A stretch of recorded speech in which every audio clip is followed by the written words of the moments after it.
I'm going to start it off by telling you it was, and I don't know the actual year, I've forgotten, but it was the summer of the late 90s. And my then girlfriend and I decided to take a week off and to explore Montana because I was living in Seattle at the time. And so early one evening, we arrived in the historic town of Livingston, which is an old Western town in Montana. And we happened to stop downtown right across from the Livingston Hotel. And on the other side of the street was the railway station, the Livingston Railway Station. Well, now, this was, you got to understand, this was in the days before grand old hotels had been made over into boutique hotels, with rustic, the walls still rustic and wood and the iron and whatever, accompanied by minimalist modern furniture and lounge music in the foyer. This hadn't happened yet. I mean, this was it wasn't necessarily run down, but I don't think it had a good clean for ages. It was almost like entering a cave. I mean, there was ornate woodwork everywhere, oversized, unlit chandeliers. It had a sort of a very distinctive musty smell. And of course, no one was around to greet us. I mean, it was like walking onto a stage set. And we kind of felt like we just, we were part of a performance, except where was the orchestra? Where was the audience? And where was anybody else? Anyway, as if out of nowhere, out of the gloom, came this figure. And I'm not exaggerating when I say there was this sort of shadowy, dark figure that sort of just like almost floated towards us. And it was a little disturbing, but not so much that we really took that much notice of it. Other than here we were in Montana in an old hotel, and it was kind of, yeah, this is normal, really. Anyway, this woman appears, and she comes up to us, and this is what was really strange. Everything she said was like a question, and every question she said was like a statement, which was really odd. Really, imagine that. So she said, I'm just trying to remember exactly, but she said something like, welcome, like as if it was a question. What? No, like welcome. It was like, welcome. And we said we were wanting a room for the night. And so she said, a room for the night, like a statement. Okay. And she talked about a number of things about what she had. And she said, oh, you know what's going to be really good for you as a question. It is Alice's room.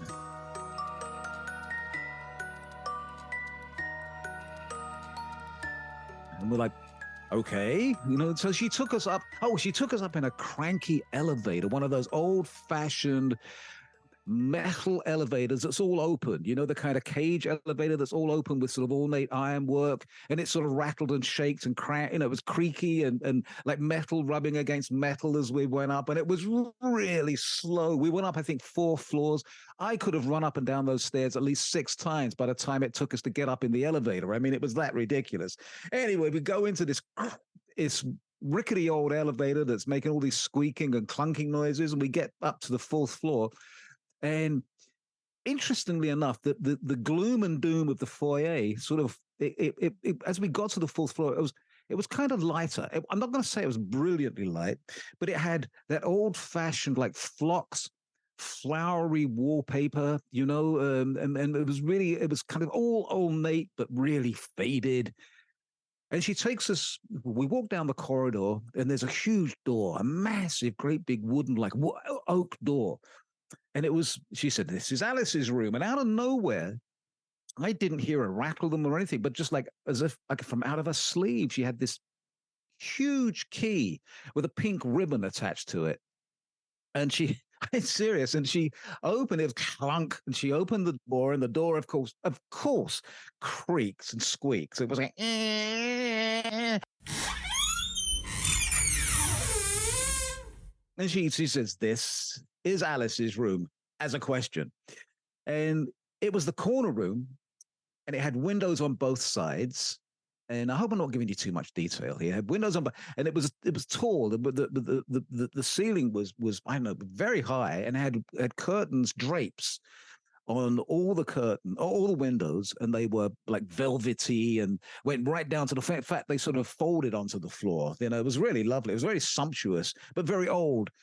And as I said, the windows were on two sides of the room, and the room overlooked on one side to the railway station, which was I thought was kind of cute because it was an old railway station. And the furniture was oversized, sort of brocade armchairs with big, fluffy cushions with all kinds of stitching and handiwork on them. I mean, very ornate. And the bed, and my girlfriend at the time said, I'm going to need a ladder to get into that because the bed was like 5 feet off the ground. It seemed like it was so high just to get onto the mattress. Anyway, as we're sort of just looking around the room, so the woman's name, she told us at this point, she told us her name was Madge. So Madge said, then you got to understand everything she's saying, unless it was an actual, everything she said was a question, unless she was asking a question, which was a statement. So imagine that. So she said, I should just let you know, this is Alice's room, and this was Alice's favorite room. And as she sort of turned into leave, she said, oh, by the way, if Alice does come to visit you, don't worry about it because she's very harmless. She only visits people that she feels comfortable with.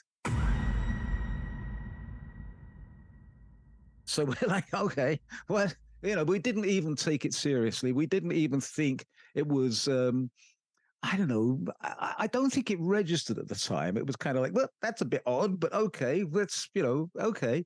So we settled in, we freshened up, and we walked around the corner. We found, this is weird. We found an Italian restaurant that had a Western theme. So everything was in cowboy motifs everywhere, but it was an Italian restaurant, and it actually was really quite good. And I remember this distinctly. The waitress, somehow she knew that we were staying at the Livingston Hotel, and she said, "Oh, welcome to Livingston. I guess you're staying at the Livingston." And we said, "Yeah." She said, "Oh, are you in Lucy's room?" And we're like, "What?" So, and we had a great meal, and we had a couple of very nice cocktails and bottle of wine, and yeah, we had a nice time. And I'm not going to say we staggered back to the hotel, but we were in a nice merry mood, and we got back to the hotel, and the hotel, of course, was incredibly dark as it had been earlier on when we arrived late afternoon. And we made our way up. We walked up the stairs. We both of us decided we just didn't want to be trapped in that cranky old elevator for the night. So we walked up to the room, and we brushed our teeth, washed our faces, and got into bed.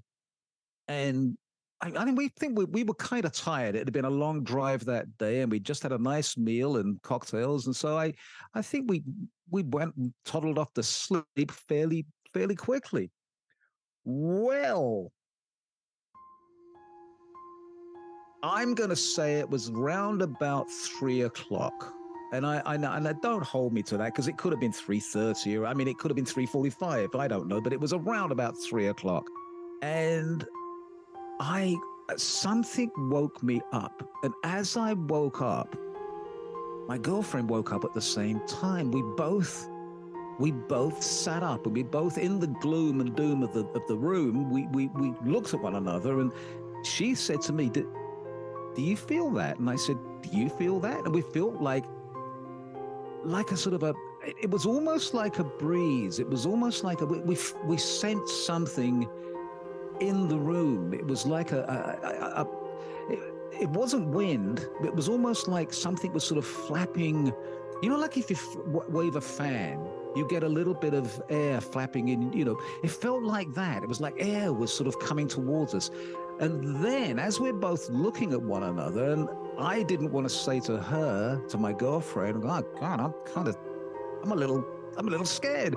And I don't think she wanted to say to me, but I have to say, we both sort of gripped one another's hands, and we're both sort of sitting up in bed with this breeze. It wasn't a breeze, it was a feeling. And then all of a sudden, I mean, I swear this is exactly the way it happened. It was we heard this.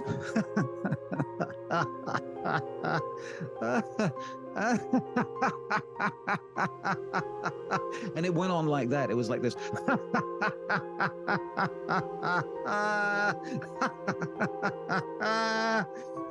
And this breeze, this feeling just kept coming at us. I looked at her, she looked at me, and we both looked in the direction of what we felt and what we heard. And I swear there was this, and I'm not going to say it was a person so much. It was like, it wasn't a silhouette. It wasn't, you couldn't see. It was so weird. It was like, it felt like there was a figure standing there, sort of kind of swaying, kind of moving, but you couldn't discern. You couldn't see any features.